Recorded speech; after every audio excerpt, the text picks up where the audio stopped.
ایک دفعہ کا ذکر ہے کہ ایک گاؤں کے قریب ایک گھنا جنگل تھا جسے سایہ دار جنگل کہا جاتا تھا۔ اس جنگل کے بارے میں مشہور تھا کہ رات کے وقت وہاں کچھ پراسرار چیزیں ہوتی ہیں۔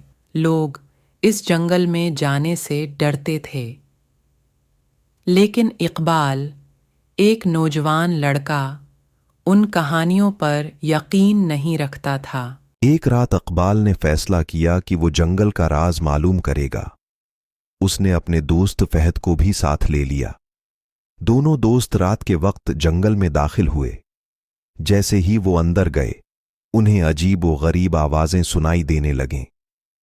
اچانک ایک تیز روشنی نمودار ہوئی اور ان کے سامنے ایک پرانا مکان آ گیا۔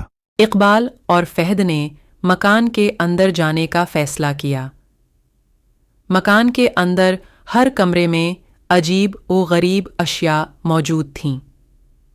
ایک کمرے میں انہیں ایک قدیم کتاب ملی جس میں لکھا تھا، یہاں ہر چیز کا ایک راز ہے جو صرف بہادر دلوں کے لیے ہے۔